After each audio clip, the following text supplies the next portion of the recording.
আমার আল্লাহ ডাক দিয়ে বলবেন ওগো আমার ফেরেশতা, বলো এই মানুষটার জীবনে তুমি নেকি কতটা পেলে আমার সামনে তুমি বলাও।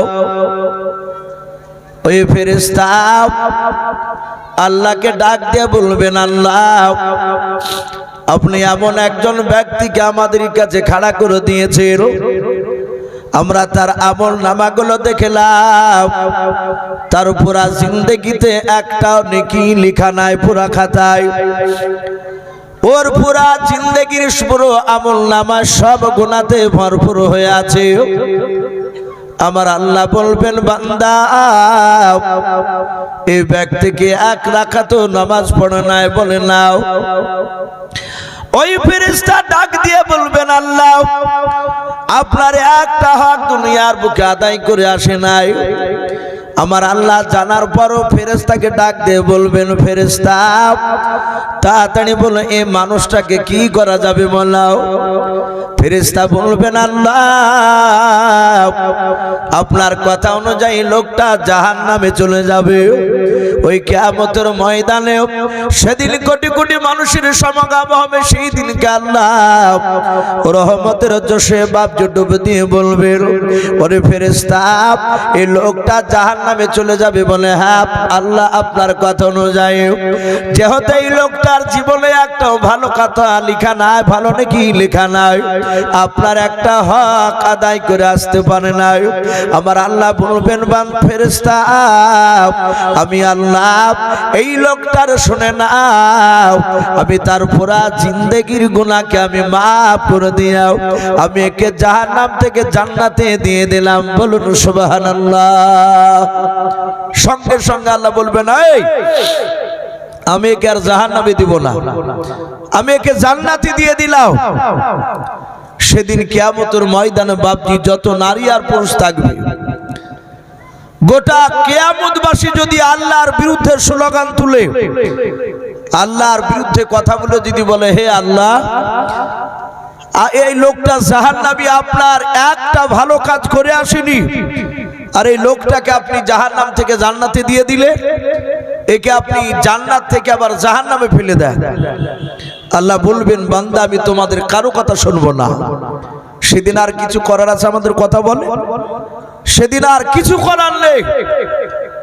মহান রব্বুল আলামিনের নবী আকা কামলিওয়ালা জনাবে মুহাম্মদ রাসূলুল্লাহ সাল্লাল্লাহু তাআলা আলাইহি ওয়াসাল্লামকে জিবরিল বলে নবী গো এটা হচ্ছে আল্লাহর সাথে বান্দার হক। কোন বান্দা যদি দুনিয়ার বুক থেকে হক আদায় করে না যেতে পারে, আল্লাহ ইচ্ছা করলে তাকে ক্ষমা করে দিতে পারে। নবী বলেছেন হুকুকুল ইবাদ, বান্দার সাথে কিছু বান্দার হক রয়েছে, সেগুলো যদি বাবা দুনিয়াতে ইন্তেকাল করার আগে ওই লোকটা তার হক আদায় করে যদি না দিতে পারে, বিশ্ব নবী বলেন কিয়ামতের ময়দানে আল্লাহ তাকে ক্ষমা করবে না। বাবজি এই কথাটা সাহাবাদের সামনে বলার পরে সাহাবারা এত ভয় করেছিলেন, বাড়ি থেকে বেরুলি বাবজি প্রতিবেশীর সঙ্গে সালাম দিতে এবং ক্ষমা চাইতে। যদি তার হাতের দ্বারায় পায়ের দ্বারায় কেউ যদি আঘাত পেয়ে যায়, সম্মানিত ভাইরা আমার বাবা জীবনেরাও, আমার বিশ্ব নবী এই কথাটা সাহাবাকে বলি, নবীজি শুধু বাবজি চুপ করে থাকে যায়নি, সাহাবাদেরকে বললেন ওগো সাহাবারাও তোমরা সাবধান হয়ে যাও, বান্দার সাথে বান্দার হক আদায় করে না যেতে পারলে আল্লাহ কিয়ামতের ময়দানে থেকে ক্ষমা করবে না।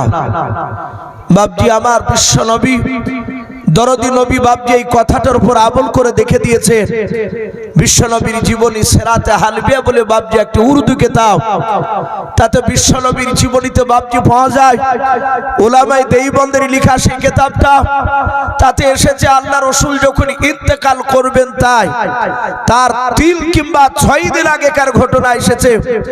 হাদিসে পাওয়া যায় বিশ্ব নবী ইন্তেকাল করার আগে নবীজির মাথার যন্ত্রণা বাবজি একটু বেশি হয়ে গিয়েছিল। তার জীবনীতে পাওয়া যায় বিশ্ব নবীজির বাপজি মাথার যন্ত্রণা কতদিন ধরে ছিল। হাদিসের কিতাবে পাওয়া যায় নবীজির মাথার যন্ত্রণা মাত্র বাপজি 13 দিন ধরে ছিল। এই 13 দিন বিশ্ব নবী আমার বিছানায় পড়ে থাকছিলেন। আর এই 13 দিনের মধ্যে আমার বিশ্ব নবী দাঁড়িয়ে সাহাবাদেরকে নিয়ে নবী আমার 17 ওয়াক্তের ফরজ নামাজের ইমামতি করতে পারেনি। এটা কিতাবে পাওয়া যায়। আল্লাহ রাসূলকে পেছন করে আবু বকর সিদ্দিক রাদিয়াল্লাহু তাআলা আনহু তিনি বাপজি ইমামতি করেছিলেন। আমার বলার উদ্দেশ্য এই যে আল্লাহ রাসূল যখন মাথা যন্ত্রণা খুব বেড়ে গেল, নবী দুনিয়ার বুক থেকে বিদায় নেবেন তার 3 দিন কিংবা 6 দিন পূর্বেকার ঘটনা।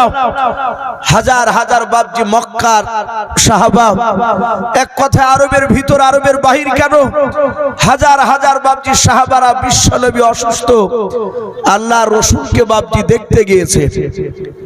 রহমতের দরদি নবী শুয়ে আছে, সাহাবারা ফাঁকা মরুভূমির ময়দানে নবীজির ঘর থেকে একটু বের করে ফাঁকা জায়গায় আল্লাহ রাসূলকে নিয়ে বাপজি কয়েক হাজার সাহাবা তারা বসে নবীর চেহারার দিকে চেয়ে প্রতিটা সাহাবার 2 চোখের কোনা দিয়ে বাপজি ঝরঝর করে পানি ঝরছে। আমার দরদে নবী আর দুনিয়ার বুকে বেঁচে থাকবে না। আমার বিশ্ব নবী চলে গেলে আমরা দিনের রাহবার কাকে পাবো? আমাদের দিলকে কে পরিচালনা করবে? আমার বিশ্ব নবীর কয়েক হাজার সাহাবা তারা সকলেই বসে বাপজি তারা চেঁচিয়ে কাঁদছিলেন না, চুপচাপ রাসূলের দিকে তাকাচ্ছিলেন আর চোখ দিয়ে পানি ঝরছিল। সম্মানিত ভাইরা আমার, বাবা জীবনেরা, আমার দরদি নবী বিছানায় শুয়ে শুয়ে প্রতিটা সাহাবার চারিদিকে বাপজি লক্ষ্য করে দেখছে। আমার বিশ্ব নবীর ওই কথাটা মনে পড়ে গিয়েছে যে হুকুকুল ইবাদ, বান্দার সাথে কিছু বান্দার হক রয়েছে, আদায় করে না যেতে পারলে কিয়ামতের ময়দানে আল্লাহ রাব্বুল আলামিন তাকে ক্ষমা করবে না। নবী চিন্তা করলেন আমি আল্লাহ রাসূল হলেও আমিও তো একজন আল্লাহর বান্দা। জোরে বলুন সুবহানাল্লাহ। আল্লাহর নবী বান্দা, তার সাথে হাতে রাসূলও ছিলেন। নবী চিন্তা করলেন আমিও তো আল্লাহর বান্দা, আমি বান্দা, আমার উম্মাতিদেরকে আমি কথাটা বলেছি, এই কথার উপর তো আমার তো আমল করা হয় না।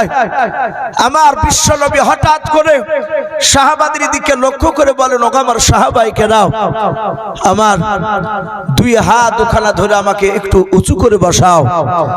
বাপজি আমরা দেখতে পাই মানুষকে মারা গেলে তাকে যখন খাটলিতে রাখা হয়, গোসল করে বাপজি কাফন পরে জানাজার মাঠে যখন নিয়ে যাওয়া হয়, তখন দেখবেন ওই মৃত ব্যক্তির মাইয়াতে ওর পায়ের দিকে মাথার দিকে ওর কাছে দেখবেন খুব কাছের লোকগুলো বাপজি তারা কয়েকজন দাঁড়িয়ে থাকে। ইমাম সাহেব বাপজি ওখানে দাঁড়িয়ে বক্তব্য দেয়। যারা কাতার বেঁধে বাপজি নামাজ পড়ার জন্য দাঁড়িয়ে থাকে জানাজায়, অনেক বলে, অনেকে জিজ্ঞাসা করে পাশের মানুষটাকে, ভাই ওই মাইয়াতের মাথার দিকে ওই লোকটাকে, ওই লোকটাকে? তখন বাপজি যারা চিনে তারা বলে যে ওই মাইয়াতের বড় ভাই। অনেক সময় দেখবেন বাপজি উস্তাদ মারা গেলে তার ছাত্ররা বাপজি গেলে উস্তাদের পাশেই বাপজি দাঁড়িয়ে থাকে। অনেকে বলে যে ওটাকে, বলে যিনি মারা গেছেন ওনারই ছাত্র। সম্মানিত ভাইরা আমার, বাবা জীবনেরাও, আমার বিশ্ব নবীজির বাপজি কাছাকাছি নবীজির জামাই হযরত উসমান গনি রাদিয়াল্লাহু তাআলা আনহু, নবীজির আরেকটা জামাই হযরত আলী রাদিয়াল্লাহু তাআলা আনহু, তারা দুজনায় বিশ্ব নবীর বাপজি খুব কাছে বসেছিলেন। আল্লাহর নবী ডাক দিয়ে বলুন, ওগো সাহাবাও, আমার হাত ওখানা ধরে তোমরা একটু উঁচু করে আমাকে একটু বসাও।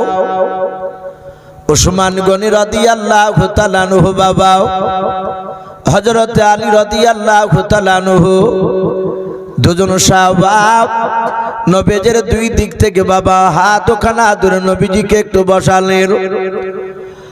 আল্লাহর রাসূলের জামাই উসমান গনি রাদিয়াল্লাহু তাআলা আনহু নবীজির পেছন দিকে পিঠের দিকে একটু হাতটা সাট করে বলল নবী গাও, আর আপনাকে উঁচু করে বসানো যাবে না।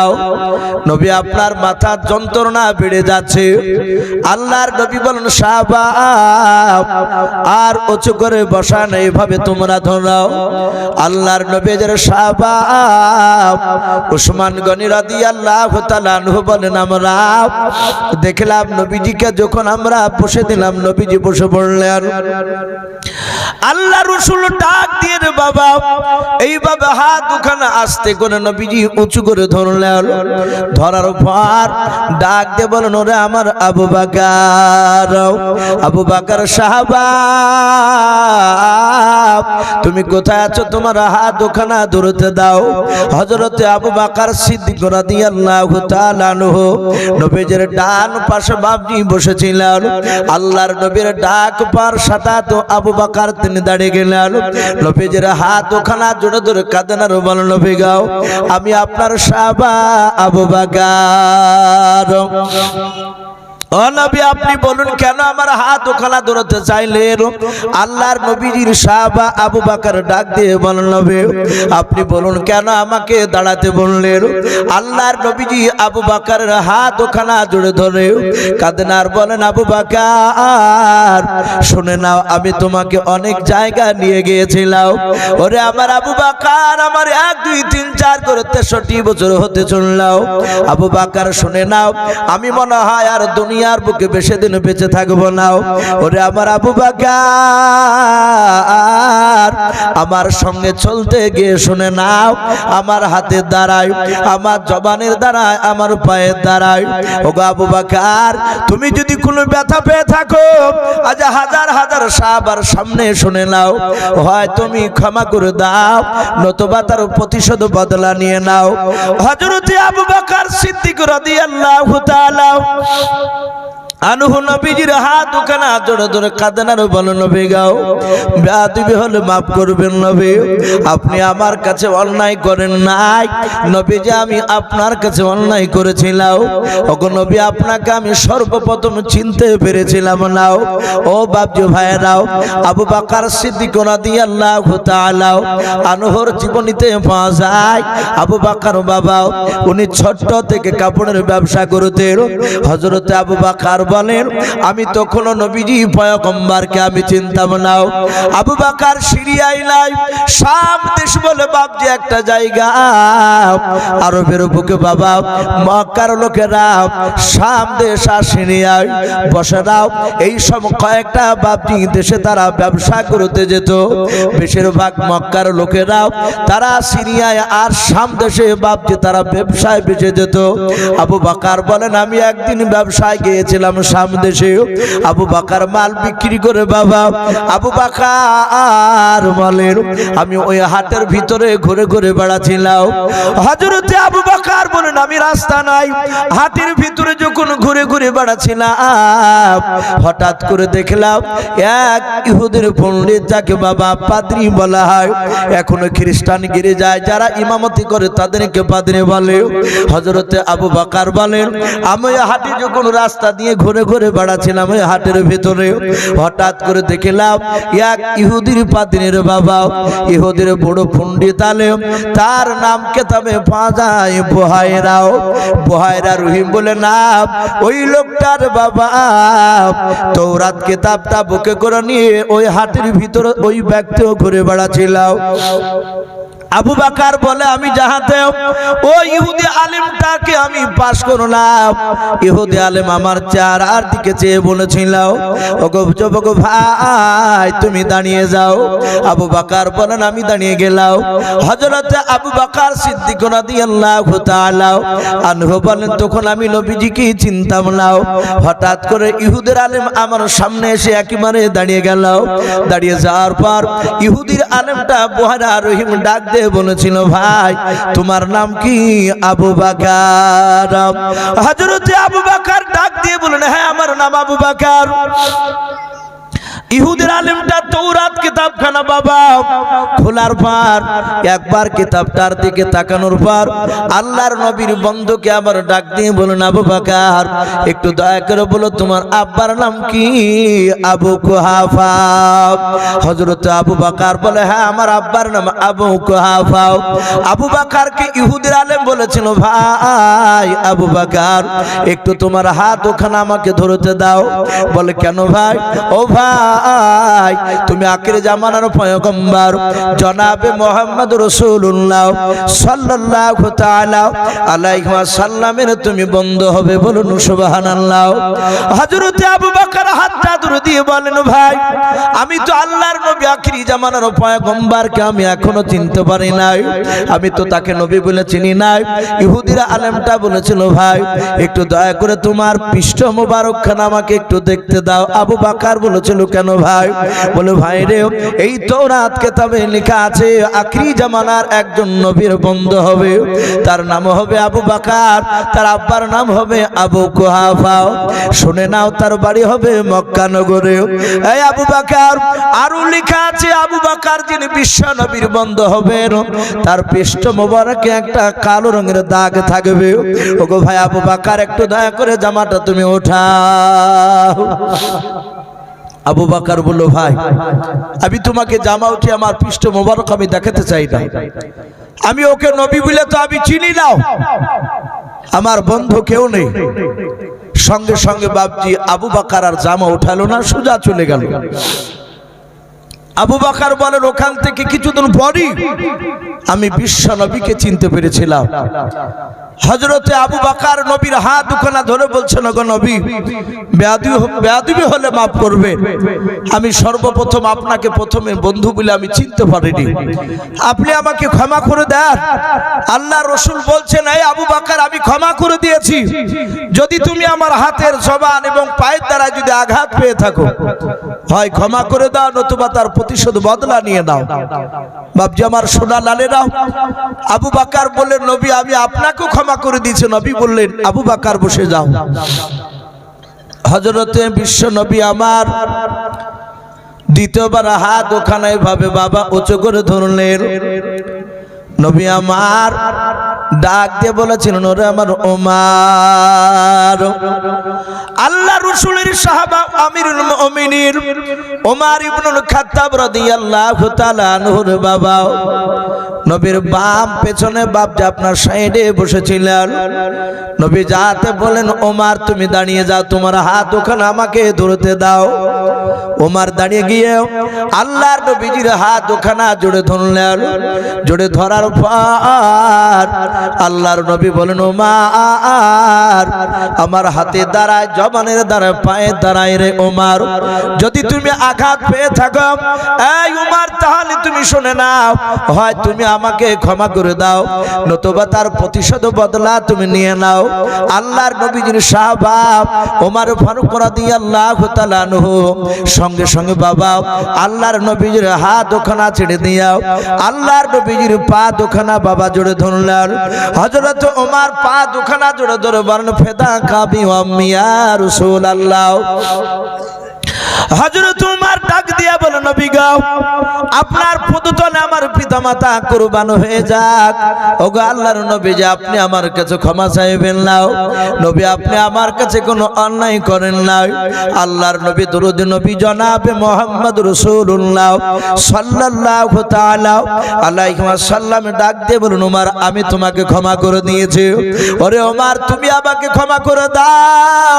আল্লাহর নবীজির সাহাবা ওমর আল্লাহর নবীজির চেহারার দিকে চেয়ে কাঁদেন আর বলেন, নবী গো আমি আপনাকে যেদিন চিনতে পেরেছিলাম না সেদিন আমি উলুঙ্গা তলোয়ার নিয়ে নবী আমি আপনাকে মারতে গিয়েছিলাম।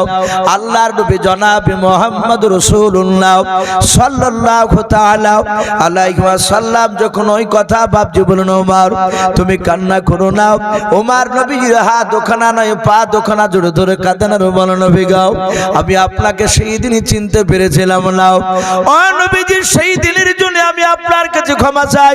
আল্লাহর রাসূল যখন বাপজি আপনার বলছেন, ওমর আমি তোমাকে তো সেদিনও ক্ষমা করে দিয়েছিলাম। হঠাৎ করে নবী বলেন আমি দেখলাম আল্লাহর নবীজির 10 হাত দূরে থেকে বাবা একজন সাহাবা উরাইকা বলে বাপজি তার নাম পাওয়া যায় কিতাবে। হযরত উরাইকা রাদিয়াল্লাহু তাআলা আনহু দৌড়ে এসে আল্লাহর নবীর কাছে হাওমা করে কান্না শুরু করে দিলেন। আল্লাহর নবী বলেন ওরে সাহাবা, এই উরাইকা তুমি কান্না করেছো কেন বলো? উরাইকা সাহাবা কাঁদেন আর বলে নবী গো, ও নবীজি এখানে কয়েক হাজার সাহাবা আছে বলে। হাও ও আল্লাহর নবী শুনে নাও, অনেক সাহাবারা তারা বলে আমরা ওমরের ইসলাম গ্রহণ করা আমি নিজ চোখে দেখেছিলাম। নাও ও আল্লাহর নবীজি আমার বাড়ি মক্কা নগরে নয়, আমার বাড়ি শাম দেশে ছিল। নবী ওমর ঈমান আনার পর আমি অনেক দিন পর মুসলমান হয়েছি, ঈমান এনেছি। ও আল্লাহর নবী যে আপনার দরবারে ওমর বসে আছে, জিন্দা আছে, আপনি জিন্দা আছেন, অনেকগুলো সাহাবা এখানে আছে। ও নবীজি একটু দয়া করে আপনার ওমরকে বলুন ওমর নিজ মুখে কিভাবে ইসলাম গ্রহণ করেছিল। আল্লাহ রাসূল বলেন এই সাহাবা ওমর ইসলাম গ্রহণ করেছিল, এগুলো তো আমি বলেছি। উরাইকা বলছেন হুজুর আমি জানি। অনেক সাহাবা উমারের মুখ থেকে শুনতে চায় রাসূল আপনাকে কিভাবে সে মারতে এসেছিল, আপনার উপরে কিভাবে ঈমান এনেছিল। অগণবী কয়েক হাজার সাহাবার সামনে আপনি বলতে বলেন ওমরকে। ওমর একটু চিৎকার করে বলো। সাহাবারা জানতেন ওমরের গলার আওয়াজ অনেক তেজ ছিল, আওয়াজ ছিল। আল্লাহ রাসূলের বাপজি সাহাবারা অন্য সাহাবারা বলেন ওমর মসজিদে নববীর মিম্বারে দাঁড়িয়ে চিৎকার করে বাপজি আওয়াজ দিতেছিলেন। হযরতে ওমরের গলার আওয়াজ বিনা তারে বিনা মাইকে 1400 কিলোমিটার দূরে পৌঁছাল। বলুন সুবহানাল্লাহ। 1400 কিলোমিটার দূর থেকে ওমরের গলার আওয়াজ বাপজি একজন সাহাবা শুনতে পেয়েছিলেন। হযরতে বিশ্ব নবীকে উরাইকা বলছেন নবী আপনি বলেন ওমর কিভাবে ঈমান এনেছিল। ওমর একটু চিৎকার করে আপনার সামনে আমাদের সামনে একটু বলো, আমরা ওমরের ঈমান আনার ঘটনা আমরা শুনতে চাই। বাপজি আমার সোনা লালেরা, ওমর জানতেন আল্লাহ কোরআনে বলেছেন আমার রাসূল যখন কথা বলবে, হে আমার বান্দা বান্দিরা তোমরা এমন ভাবে কথা বলো যেন বিশ্ব নবীর গলার আওয়াজের চেয়ে তোমাদের গলার আওয়াজ যেন উঁচু না হয়। এটা আল্লাহ কোরআনে বলেছেন। সেদিন থেকে সাহাবারা চিৎকার করে নবীর সাথে কথা বলতেন না, আদবের সহিত কথা বলতেন। সাহাবারা জানতেন নবীর সামনে কথা বলতে গিয়ে যদি একটু গলাটা উঁচু হয়ে যায় তাহলে কিয়ামতের ময়দানে জান্নাত যেতে গিয়ে আমরা আটকা পড়ে যাব। এই জন্য নবীর দরবারে সাহাবারা চেঁচিয়ে বাপজি কথা বলতেন না, খুব সাবধানতা অবলম্বন করতেন, এমন ভদ্রভাবে কথা বলতেন যেন নবীর গলার আওয়াজের চেয়ে যেন সাহাবার গলার আওয়াজ উঁচু না হয়। আল্লাহ রাসূল বাপজি বললেন ওগো ওমর এ দেখো অনেকগুলো সাহাবা, প্রায় কয়েক হাজার সাহাবা, সবাই তোমার মুখ থেকে মানানোর কথা শুনতে চাইছে। হে ওমর আমি তোমার বিশ্ব নবী পয়গম্বর, আমি তোমাকে হুকুম করেছি তুমি আমার সামনে সাহাবার সামনে তোমার ঈমান আনার ঘটনাটা তুমি আমার সামনে একটু আলোচনা করো। ওমর বিশ্ব নবীর চেহারার দিকে চেয়ে আছে। ওমরের দুই চোখের কোনা দিয়ে বাপজি ঝরঝর করে পানি ঝরতো। কিতাবে লিখেছে নবীর উপর ঈমান আনার পর থেকে রাসূলের জীবদ্দশায় যতদিনই ওমর নবীর সামনে বাপজি দাঁড়িয়ে দাঁড়িয়ে কথা শুনতেন, আল্লাহ রাসূলের চেহারার দিকে চেয়ে ওমর অন্যদিকে তাকাতেন না। নবী বলেন আমি দেখতাম ওমর আমার দিকে তাকাতেন আর দুই চোখের কোনা দিয়ে পানি ঝরতো। আল্লাহর নবী বলতেন এই ওমর তুমি অমর করে কাঁদো কেন? এই ওমর তুমি আমার দিকে চেয়ে চেয়ে ওইভাবে কাঁদো কেন? ওমর নবীকে এত বড় ভালোবেসেছিলেন। ওমর বলতে লাগলো নবী এই চোখ দিয়ে আমি আপনাকে প্রথমে চিনতে পেরেছিলাম না।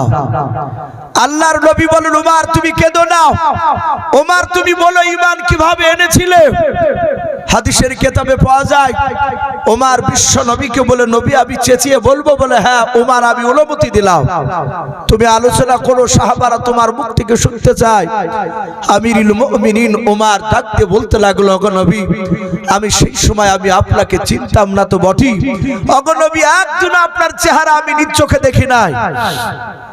আপনাকে দেখলি আমি মুখটা ফিরে নিতাম, আপনাকে দেখলে এইভাবে কানে আঙুল দিয়ে চলতাম যেন আপনার গলার আওয়াজ আমার কানে যেন না পৌঁছায়।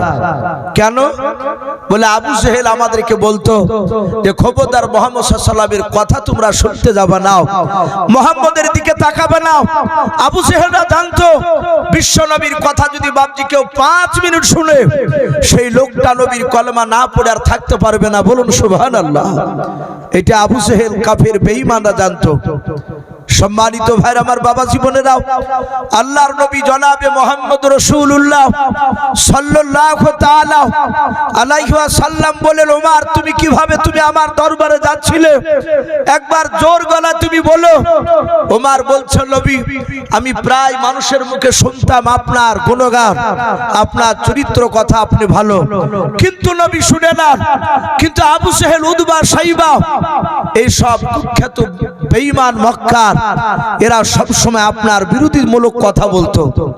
ওগো আল্লাহর নবী, একদিন দিনের বেলায় এক নাই দুই নাই আবু জেহেল 12,000 লোক নিয়ে মিটিং শুরু করলো। দিনের বেলায় দুপুর বেলায় 12,000 লোক নিয়ে সেখানে মিটিং ডেকেছে। ওগো আল্লাহর নবীজি, আমি ওই মজলিসে মিটিং এর পেছন দিকে আমি বসেছিলাম। সবার প্রধান বক্তা ছিল বেঈমান আবু জেহেল। আবু জেহেল চিৎকার করে বলল, এই মক্কার আমার দলের মানুষেরা, তোমরা কেউ কি আছো? ওই আব্দুল্লাহর ছেলে মুহাম্মদ, বলুন সাল্লাল্লাহু আলাইহি ওয়াসাল্লাম। ওরা তোর বাপজি দুরূদ পড়ছে না, কিন্তু আপনার আমাদের পড়া লাগবে কি লাগবে না? বাপ একটু কথা বলে। পড়া লাগবে। নবীর নাম নিজে পড়েন কিংবা কানে শুনেন, নবীর নাম শুনলি আপনাকে আমাকে দুরূদ পড়া লাগবে। কিন্তু বেঈমান আবু জেহেল পড়ে নাই। ও তো নবীকে বাপজি ভালোই বাসে না, নবীকে মারার চক্রান্তর জাল বিছাছে। আবু জেহেল ডাকে দিয়ে বলল, কেউ কে আছো?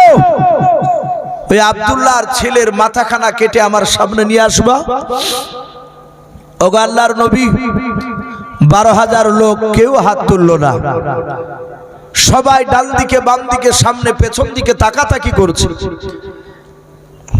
ওগো নবীজি, আমি সেই জায়গায় পেছনে ছিলাম, কেউ যখন হাত উঠালো না ওই সময় আমি হাতটা উঁচু করে বলেছিলাম, এই আমর ইবনে হিশাম। আবু জেহেলের ভালো বাপজি আপনার নাম ছিল আবু জেহেলের ভালো নাম ছিল আমর। কি নাম বললাম বাপ? আবু জেহেলের ভালো নাম আমর। কিন্তু আমার বিশ্ব নবী তাকে বলেছিলেন আবু জেহেল, তাই লোকেরা আবু জেহেল নামটাই বাপজি চিনে জানে। আল্লাহ রসুলের দরবারে দাঁড়িয়ে উমর বলছিল, গো নবী, আমি আবু জেহেলের ওই সভার পেছন দিক থেকে বললাম, এই আবু জেহেল, এই হিশামের বেটা আমর আবু জেহেল, আমি মুহাম্মদ সাল্লাল্লাহু আলাইহি ওয়াসাল্লামের মাথা কেটে নিয়ে আসবো, তার বিনিময়ে তুমি কি দেবা বলো? আবু জেহেল সবাই 12,000 লোক নিয়ে হাততালি মারলো। সবাই আমাকে উৎসাহিত দিল। তারা সবাই বলল, খাত্তাবের বেটা উমর ছাড়া কেউ পারবে না। এটা মক্কার লোকেরা জানতো, কারণ ওমরের সামনে দ্বিতীয় কোনো মানুষ দাঁড়াতে পারবে না। কারণ ওমরের 2 হাতে মহান রব্বুল আলামিন এত শক্তি দিয়েছিলেন। আপনার আমার নবী বলেন, দুনিয়ার বুকের 25টা নয় 50টা যুবকের শক্তি একত্রিত যতটা হয়, অতটা শক্তি একাই আল্লাহ আমার হযরত ওমরের 2 হাতে দিয়েছিলেন। বলুন সুবহানাল্লাহ। এত শক্তিশালী ওমর, ওমরকে দেখলে মানুষ কেউ দাঁড়াতে পারতো না ভয়। এমনকি বিশ্ব নবী পর্যন্ত তার সাহাবারা চুপি চুপি বাপজি কলমার দাওয়াত দিয়ে বেড়াতেন ওমরের ভয়ে। আর সেই ওমর ডাক দিয়ে বলল, এই আবু জেহেল, আমি আব্দুল্লাহর ছেলের মাথাখানা কেটে আমি তোমার দরবারে নিয়ে এসে হাজির করে দেব, তার বিনিময়ে কি দিবা আমাকে? আবু জেহেল সবাই হাততালি মেরে বলল, তোমাকে 3টা পুরস্কার দেওয়া হবে। 1 নম্বর, তোমাকে 200টা উট দেওয়া হবে। 2 নাম্বার, তোমাকে গোটা আরবের মধ্যে উচ্চ সম্মানের অধিকারী করা হবে। এই উমর, 3 নাম্বার, মক্কার সবচেয়ে বড় খেজুরের বাগানটা তোমাকে দেওয়া হবে। ওগো আল্লাহর রাসূল, আমি সেই সময় আমি আপনাকে দেখেছিলাম না, আমি আপনার কথা কান দিয়ে শুনেছিলাম না। ওগো নবী, আমি রাজি হয়ে গেলাম। বেঈমান আবু জেহেলের কথায় রাজি হয়ে আমি তাকে ওয়াদা করে নিলাম। ওয়াদা করে নিয়ে আমি উলুঙ্গা তলোয়ার হাতে করে নিয়ে আমি ওই মাহফিল থেকে, মজলিস থেকে দৌড়াতে লাগলাম। রাসূল, আপনাকে খুঁজতে বেরিয়েছিলাম আপনাকে জবাই করার জন্য। ওগো নবী, যখন আমি ময়দান দিয়ে যাচ্ছিলাম, মরুভূমির ময়দান দিয়ে দ্রুত বেগে ছুটছিলাম, ওই ময়দানে আমার একটা বাল্যকালের বন্ধু ছিল, তার নাম হাদিসে পাওয়া যায় হযরত নাঈম। উনি ঈমান এনেছিলেন নবীর উপরে। হযরত ওমর বলছেন, আমি জানতাম না যে নাঈম মুসলমান হয়েছে। হযরত নাঈমের মাত্র 3 দিন হয়েছে কলেমা পড়া। কলেমা পড়ে নাঈম ছাগল চড়াচ্ছেন ময়দানে। ওমর তলোয়ার নিয়ে উত্তেজিত বেগে বাপজি ছুটছিল, এত উত্তেজিত বেগে দৌড়াচ্ছে। আমার বিশ্ব নবীজির সাহাবা নাঈম ওমর যেহেতু বাপজি ছোটকালকার বন্ধু, একই সঙ্গে বাপজি অনেক ঘোরাফেরা করেছে। হযরত নাঈম বলছেন, ভাই এই ওমর, এত দ্রুত বেগে কোথায় দাঁড়াও? ওমর ডাক দিয়ে বলেছিল, ভাই নাঈম, তোমার সঙ্গে আমার কথা বলার সময় নাই। হযরত নাঈম ডাক দিয়ে বলেছিল, ওরে ওমর ভাই, একটু দাঁড়িয়ে যাও, তুমি এত দ্রুত বেগে কোথায় দৌড়ে যাচ্ছ মোল্লাও? ওমর চট করে বাপজি দাঁড়িয়ে বলেছিল, ভাই, আমাদের দেশে ওই আব্দুল্লাহর ছেলে মোহাম্মদ অতি বাড়া বেড়েছে, আমার বাপ দাদার ধর্মের বিরোধিতা করতেছে, নতুন ধর্ম প্রচার করেছে। ভাই, ওই বেটাকে আমি তলোয়ার নিয়ে জবাই করতে যাচ্ছি, ওকে আর জিন্দেগিতে বেঁচে রাখবো না। হযরত নাঈম ডাক দিয়ে বলেছিল, ভাই তুমি দাঁড়িয়ে যা, তুমি যেও নাও, কারণ তুমি একাই যে নবীকে মারতে যাচ্ছ, সেই নবী তো একাই না, নবীর সঙ্গে তার সাথে ভাইয়ারা আছে, তারা কম করে তোমাকে ছাড়বে না। হযরত নাঈমের কথা শুনে ওমর বাপজি রেগে গেল। ওমর নাঈমের কাছাকাছি এসে বলছেন, ভাই নাঈম শুনে নাও, তোমার কথা শুনে মনে হচ্ছে তোমার নবীর উপর দরদ উতলে উঠেছে, তুমি নবীকে ভালোবেসেছো, তুমি তার দলের নাকি লোক হয়েছো। যারা ইমানদার হয়, যারা আল্লাহওয়ালা হয় রে বাবা, তারা পৃথিবীর শক্তিকে ভয় পায় না। বলুন সুবহানাল্লাহ। একমাত্র আল্লাহকে ছাড়া আপনি কাউকে ডরায় না, ভয় পায় না। ইমানদার নাঈম ডাক দিয়ে বলেছিল, ভাই উমর শুনে নাও, আমি সেই নবী মুহাম্মদ রাসূলুল্লাহ সাল্লাল্লাহু তাআলা আলাইহি ওয়াসাল্লামের আমি ভক্ত হয়ে গেছে, সাহাবা হয়ে গেছে। আজ 3 দিন আগে আমি তার কলমা পড়ে নিয়েছি। হযরত নাঈমের কথা শুনে ওমর আরো রেগে গিয়া ওমর তলোয়ারটা বাপ যা হাত কেন উঁচু করে বলেছিল, ভাই নাঈম তুমি আমার আজ থেকে বন্ধু নাও, আমি তলোয়ার দিয়ে তোমাকে জবাই করে দেব। হযরত নাঈম বাবা ওনারও কাছে তলোয়ার ছিল, উনি তলোয়ারটা বাপকে তুলে বলছেন, ভাই ওমর তোমারও দুটো হাত আছে, আমারও দুটো হাত আছে। ওরে ওমর, তোমারও শরীরে চামড়া আছে, আমারও শরীরে চামড়া আছে। ওমর রে, তোমারও রক্ত আছে, আমারও রক্ত আছে। ওমর শুনে নাও, আমাকে তুমি যদি 10টা যদি তলোয়ার চালাও, আমি কমসে কম একটা তো তোমাকে মারতে পারবো। ওমর ভালো কথা শুনে নাও, আমাকে মারার আগে তোমায় নবীকে মারার আগে ওমর তোমার বাড়িটা তুমি ভালো করে খোঁজে নাও গাও। ওমর ডাক দিয়ে বলে, বাড়ি মানে? বলে, ভাই তুমি জানো না? বলে, না। তোমার একটা কি কলিজার টুকরা বোন নাই ফাতেমা? বলে, হ্যাঁ। ওরে ওমর, তোমার বোনের বিয়ে দিয়েছো কোথায়? বলে, আমাদের গ্রামে অমুক পাড়ায়। বলে, ভাই ওমর, আজ 4 দিন হলো তোমার বোন ফাতেমা আর ফাতেমার স্বামী শাহিন, এরা দুজনাই যাও দেখো গাও, আজ 4 দিন হলো আল্লাহর নবীর কলমা পড়ে নিয়েছে। বলুন সুবহানাল্লাহ। ওমর যা রাগ ছিল, আরো রেগে গিয়ে বলছেন, এই বল মিথ্যা কথা বলছিস না? নাইম বলছে না, 3 দিন থেকে ঈমান এনেছি, খোদার কসম করে বলি মিথ্যা কথা বলি নাই, ওয়াদা খেলাফ করি নাই। আই উমর, তুমি বাড়িতে গিয়ে দেখো গা, তোমার কলিজার টুকরা বোন ফাতেমা আর তার স্বামী শহীদ, ওরা দুজনাই কলেমা পড়ে মুসলমান হয়ে গিয়েছে। হযরত ওমর রাসূলের উপর যা রাগ ছিল তার চেয়ে 7 গুণ রাগ বেড়ে গেল।